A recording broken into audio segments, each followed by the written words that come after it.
Hello friends, जय श्री राम। और आज हम इस यूट्यूब चैनल में थॉमस हार्डी का लास्ट नोवेल है ज्यूड द ऑब्सक्योर, इसके बारे में बात करेंगे। और ये एक ऐसा नोवेल था जो 1895 में पब्लिश किया गया था। और इसके पब्लिकेशन के बाद जब से पब्लिश हुआ था, तो उसके बाद जो स्कॉलर्स थे या जो क्रिटिक्स थे, उन्होंने इस नोवेल की बहुत ज़्यादा क्रिटिसाइज़ करा, इसको सोशल क्रिटिसिज्म माना। और इस कारण से इतने ज़्यादा उनको आलोचनाएं झेलनी पड़ी थॉमस हार्डी को कि उनको अपने नॉवेल्स लिखने का जो विचार था त्यागना पड़ा। इस जूड द ऑब्सक्योर के बाद उन्होंने कभी भी नॉवेल नहीं लिखी। उसके बाद वापस पोएट्री की तरफ चले गए। क्यों? क्योंकि इसको बहुत ज़्यादा क्रिटिसाइज इस नॉवेल को करा गया था। ये नॉवेल 1895 में पब्लिश किया गया था। और इसके जनर है, की जो विधा है इस नॉवेल की, वो ट्रेजिक रियलिस्टिक नॉवल, एक बिल्कुल यथार्थवादी नॉवल है। और सोशल क्रिटिसिज्म जो 19th सेंचुरी का जो विक्टोरियन एज का जो ब्रिटिश टाइम रहा है, तो उस समय की जो सोशल जो सामाजिक दशाएं थी, उसके ऊपर इस नॉवल को बेस रखा गया था। इसी आधार पर इस सामाजिक दायरे को रखा गया था। इसमें ट्रेजिडी है, रियलिस्टिक है, सोशल क्रिटिसिज्म की बातें, कास्टिसिज्म की बातें हैं, फैटलिज्म की बातें हैं, यहाँ पे पेसिमिज्म की बातें, इतनी सारी चीज़ें जो इस नोवेल के माध्यम से आपको दिख जाएगी। दूसरा, इस नोवेल की जो सेटिंग है रूरल वेसेक्स में रखी गई, of semi fictional town of Thomas Hardy. Thomas Hardy का एक सेमी फिक्शनल टाउन है वेसेक्स, उसी को इसकी सेटिंग रखी गई है। अब हम इसके मेन कैरेक्टर्स या जो मेजर कैरेक्टर्स के बारे में बात करें, तो इसमें सबसे पहला आता है Jude Fawley, the protagonist of the novel. इस नोवेल का हीरो यही माना जाता है। ड्रीमर, एक स्वप्निल व्यक्ति जो अपने जीवन में बहुत सारे सपने संजो के रखता है। ठीक है, स्कॉलर बनना चाहता है, एक स्टोन मेसन है, मिस्त्री टाइप का या एक मजदूर टाइप का व्यक्ति है, और जो जीवन में एक अच्छा विद्वान बनने की कोशिश सोचता है। लेकिन कैसा ट्रेजिक हीरो, दुखांत है, अपने सपने कभी भी पूरे नहीं कर पाता। ठीक है। दूसरा, शू ब्रेड है, ये जूड जो है इसकी कजिन है, और एक इंटेलेक्चुअल और कैसी एक बौद्धिक विचारधारा, बहुत इंटेलिजेंट लड़की है। ठीक है। और उसके सोलमेट रहती है जूड के, क्योंकि जूड, हालांकि श्यू की जो ब्रिड है, श्यू की शादी तो वैसे रिचर्ड फिलिस्टन से,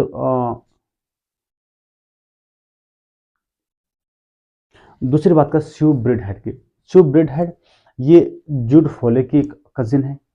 ठीक है। लेकिन ये जूड इंटेलेक्चुअल सोलमेट है, उसके एक बहुत लंबे समय तक इस कहानी का जो मुख्य जो भाग, जो घटनाएं घटित होती है या जो चीज़ें हैं चलती हैं, वो इन दोनों के रिलेशन के साथ चलते हैं। हालांकि ये शुरू में तो शादी नहीं करते जूड और शू, और एक साथ वो काम करते हैं, लेकिन लास्ट में जब सोशल बैरियर्स होते हैं, जो सामाजिक जो प्रतिबंध होते हैं, इसके कारण उनको लास्ट में शादी करनी पड़ती है।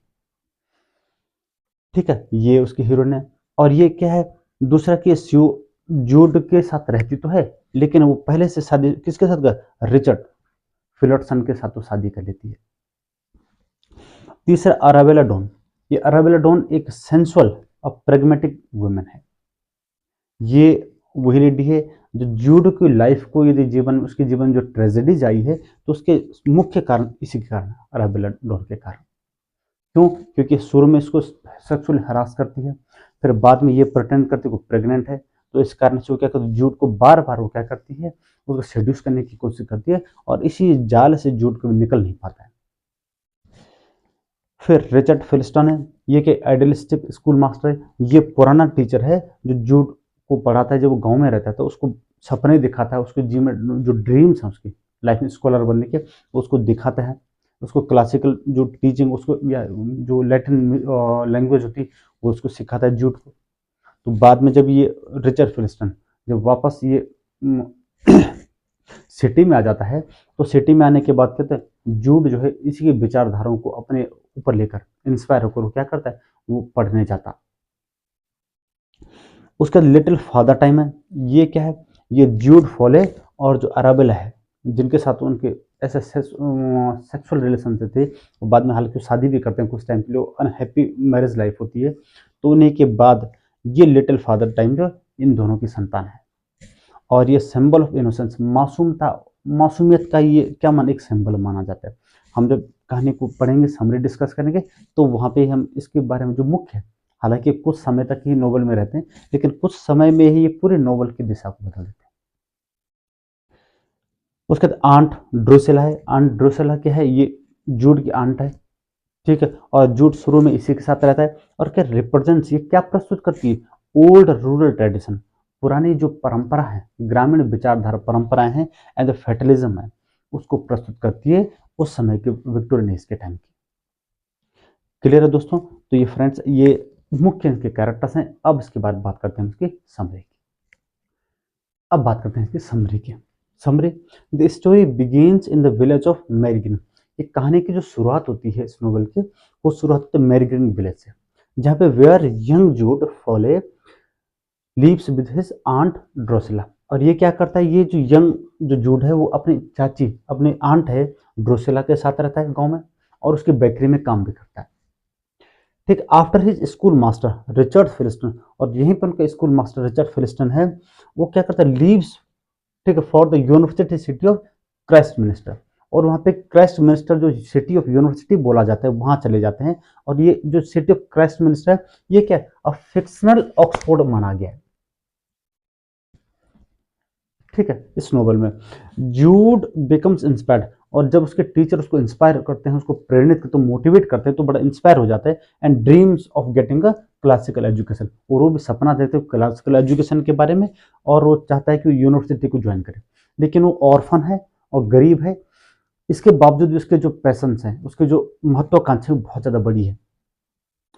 And he secretary studies Latin Greek while working in a field. और जब खेत में या वो मजदूरी का काम करता है, तो उस समय वो क्या करता है, वो दिन में तो काम करता है, लेकिन रात रात को लैटिन ग्रीक को पढ़ता है वो, और चीज़ों को स्टडी करता है उन सब्जेक्ट के ऊपर। One day he meets Arabella Donn. लेकिन यहाँ पे क्या होता है, यहाँ पे लोग उसका मजाक भी उड़ाते हैं गाँव वाले, क्योंकि गाँव वाले ये सोचते हैं कि एक गरीब बच्चा है, ठीक है, ऑर्फन है, और उसके बाद भी उसके सपने इतने बड़े बड़े हैं, तो लोग गाँव वाले उसका बड़ा मजाक उड़ाते हैं। लेकिन यहाँ पे क्या, तो one day he meets Arabella Donn, वहां पे एक दिन उसकी मुलाकात के साथ अराबेला डॉन से होती है, कोर्स एंड सेंसुअल वुमेन, कैसे सुंदर है लेकिन बहुत ही चालाक की लेडी है, उससे उसकी मुलाकात होती है। एंड सी सेड्यूस हर, और उसको बहुत सेड्यूस करती है, tricks him into marrying her by the pretending to be pregnant. और जब उन दोनों के सेक्सुअल रिलेशन बनते हैं, तो उसके बाद वो क्या करती है कि एक जाल बिछा देती है अराबेला। अराबेला उसको जाल में ये दिखाती है कि भाई वो प्रेग्नेंट, गर्भवती हो चुकी है, इसके कारण क्या करना पड़ेगा, जूड को उससे शादी करनी पड़ेगी। और इस कारण जूड मजबूर हो जाता है और उससे शादी कर देता है। अब क्या था, the marriage was is unhappy from the beginning. अब शुरुआती से शादी जो है बड़ी नाखुश हो गई है, ये बहुत दुख में चल रहे हैं, शादी जो हैप्पीली नहीं चल रही है। एंड फाइनली अराबेला, अब अराबेला को ये लगता है कि भाई वो जो जूड है, उसके जो पैशंस हैं, उसके लाइफ के जो सिद्धांत हैं, उनको कंट्रोल नहीं कर पाएगी। तो फाइनली अराबेला लीव्स हिम, उसको छोड़ देती है एंड एमिग्रेट टू ऑस्ट्रेलिया। और कहाँ चले जाए, एमिग्रेट टू ऑस्ट्रेलिया, ऑस्ट्रेलिया को चली जाती है। अब जब जूड अराबेला से फ्री हो जाता है, तो क्या, तो मूव्स टू क्राइस्ट मिनिस्टर, वो क्राइस्ट मिनिस्टर जाता है with the hope of entering the university, इस आशा के साथ वो यूनिवर्सिटी में स्टडीज कर लेगा, but can not gain admission. लेकिन वहां उसको एडमिशन नहीं मिलता है, क्यों, because he lakhs wealth and social connection, क्योंकि एक तो बहुत ही गरीब बच्चा है, दूसरे क्या, सोशल बैरियर्स, सोशल कनेक्शन की कास्ट डिसीजन की बातें होती है कि ये माना जाए कि छोटी जात का है, जिस कारण उसको यूनिवर्सिटी में उसको एडमिशन नहीं मिलता है। वाइल जबकि वो क्या करता है, he writes to university official, जबकि वहां पे कार्यालय के लिए एक लेटर भी लिखता है फॉर किसी के ये प्राप्त करने के लिए उसको एडमिशन दे दिया जाए, बट रिसीव पोलाइट रिजेक्शन। लेकिन ऑफिशियल उसको क्या करते हैं, उसको रिजेक्ट कर देते हैं, उसकी परमिशन को, उसके रिक्वेस्ट को, और उसको एडमिशन नहीं मिलता है।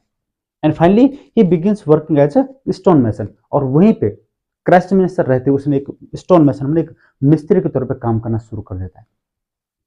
There he meets Sue Bridehead, और वही एक जगह जहाँ पे उसकी मुलाकात होती है शू ब्राइट हेड के साथ, जो कि उसकी स्वयं की कजिन है।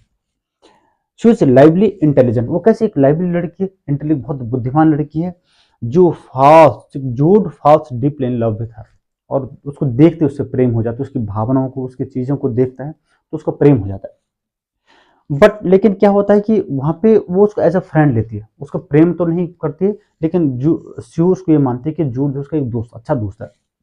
एंड फिलिस्टन जो कि उसका टीचर था जूड का, वो क्या यूनिवर्सिटी में पढ़ाता है, एक स्कूल टीचर है। तो वहां पे क्या होता है कि वहां पे जूड, ये फिलिस्टन है, ये क्या, ये फिलिस्टन है, ये इनकरेज करता है शिव को कि स्कूल वो भी क्या कि एक स्कूल टीचर बने। और इस कारण से क्या, तो जब वो दोनों आपस में आते हैं, शिव और फिलिस्टन जब पास क्लोज आते हैं, तो दोनों प्रेम, तो यहाँ पे फिलिस्टन को प्रेम हो जाता है और प्रपोज करता है शादी के लिए। हालांकि ये मैरिज बैरियर्स, जो शादी के जो बैरियर्स हैं, बाधा, उसमें तो नहीं पड़ना चाहती है शिव, लेकिन उसके बाद भी वो क्या एग्री हो जाती है और फिलिस्टन से शादी कर लेती है। ठीक है, वेल लेटर, लेकिन बाद में तुरंत ही उसको पता चलता है कि सी रेग्रेट्स मैरिंग फिलिप्सन, लेकिन फिलिप्सन के शादी करके उसको बड़ा पश्चाताप होता है, क्योंकि उसको लगता है तो पूरी तरह बाधों में फंस गई है, उसके ऊपर तो बैरियर्स लगने शुरू हो गए, तो जिस कारण से वो शादी से नाखुश हो जाती है।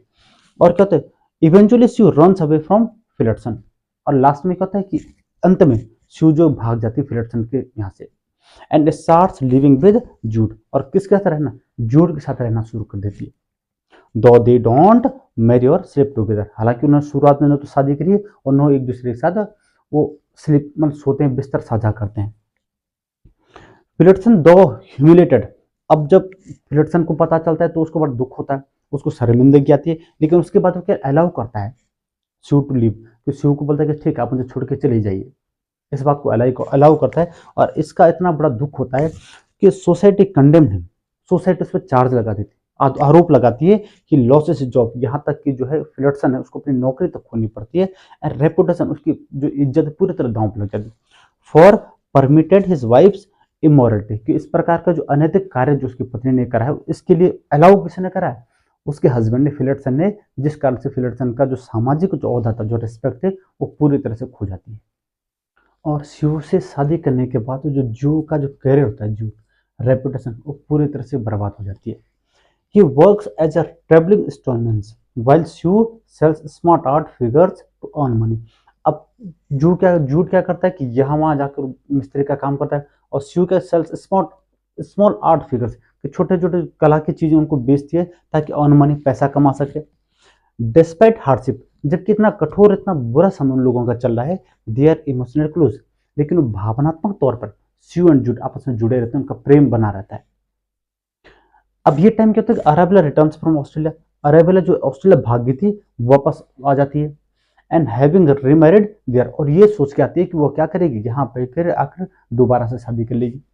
लेकिन मीनवाइल तभी क्या होता है, शिव गिव्स बर्थ टू 2 चिल्ड्रन, अब यहाँ पे शिव के 2 बच्चों को जन्म देती है, एंड सून अराबेला, और बाद में अराबेला क्या करती है, sends his sun from their old marriage nickname, अब जो पुरानी उनकी शादी थी जूड की और जो अराबेला की, वहां से उनको एक बच्चा पैदा हुआ था, वो बच्चा किसको, अराबेला किसको देती है, जूड को देती है, और उस बच्चे का नाम होता है लिटिल फादर टाइम। ये ध्यान रखना, बहुत इंपॉर्टेंट कैरेक्टर है। The boy is quite and morbid, बच्चा कैसा, शांत रहता, बड़ा उदास टाइप का है, haunted by poverty and guilt, और उसको ये महसूस होता है कि अब इससे क्या होगा, जो पॉवर्टी, जो गरीबी है, और गिल्ट, जो लोगों के बीच अपमान का जो कार्य है, कारण है, वो यही है, बच्चे को ये लग रहा है। Under social pressure and religious guilt, Sue and Jude finally marry legally, अब यहाँ पे क्या, तो प्रेशर समाज का बहुत ज्यादा हो जाता है, और जो धार्मिक जो दायरे हैं वो बढ़ जाते हैं, जिस कारण से क्या होता है, शिव और जूड को अंत में जाके शादी करनी पड़ती है। बट हैप्पीनेस नेवर फॉलोज, लेकिन उसके बाद उनके जीवन में खुशियां नहीं आती है, वो कभी रूम, यहाँ इवन उनको रूम जो रेंट के लिए भी नहीं मिलता है, क्योंकि जो लैंड ओनर होता है वो ये कहता है कि जो बच्चे हैं लीगली शादी से पैदा नहीं हुए, इस कारण से क्या, तो उनको मना कर देते हैं, और उनको घर नहीं मिलता, उनको कमरे नहीं मिलते रहने के लिए, तो इसलिए वो यहाँ वहाँ भटक भटक उनको जीवन यापन करना पड़ता है। During a period of deep despair, और एक ऐसा बड़ा उदासपन समय चल रहा है, तो finally family is force to move constantly, इसलिए परिवार को बार बार यहाँ वहाँ भटकना पड़ता है। लेकिन one night after overhearing adult complaints about the having too many mouths to feed, अब यहाँ पे कि एक रात जब जूड और शिव आपस में बातें कर रहे थे, और जब वो लगातार शिकायतें कर रहे हैं, अपनी उदासी को दिखा रहे हैं, और बता रहे हैं कि भाई बच्चे ज़्यादा हो चुके हैं, हमारे पे इतना अर्निंग मनी नहीं, पैसा कमाने का कोई साधन नहीं, और इतने लोगों को खाना खिलाना इम्पॉसिबल है, तो जो बच्चा है कौन, लिटिल फादर टाइम, ये उनकी बातों को सुन लेता है, और उसको लगता है कि इनके जीवन में जो मुसीबतें हैं वो किसकी वजह, हम बच्चों की वजह से, मेरी वजह से, और जो छोटे 2 भाई हैं या 2 भाई बहन, उनकी वजह से है, इसलिए एक हॉरिफाइड क्राइम जो है उस रात हो जाता है। और रात को जब शिव और जूड दोनों आपस में जब वार्तालाप करते हैं, और जब जूड बोलता है कि there are too many mouths to feed, कि बहुत सारे मुंह हैं, मतलब यहाँ बहुत ज़्यादा लोग हैं खाना खाने के लिए, और पोवर्टी में लोग जी रहे होते हैं, बहुत गरीबी में जी रहे होते हैं, तो ये बात जब लिटिल फादर टाइम जब ये इस बात को सुन लेता है तो उसको बड़ा रिपेंटेंस होता है, पश्चाताप होता है कि उसको लगता है कि कहीं ना कहीं मैं भी इनकी जो पॉवर्टी है, गरीबी, उनका जिम्मेदार हूं। तो इसलिए वो क्या करता है, हॉरिबल क्राइम, उस रात एक बहुत ही भयावह एक अपराध हो जाता है, कार्य हो जाता है। द लिटिल फादर टाइम क्या करता है, he hangs Sue and Jude two younger children. उसके जू और शिव के जो छोटे छोटे बच्चे हैं दो, उन दोनों को गला घोंट देता है, फांसी पे चढ़ा देता है।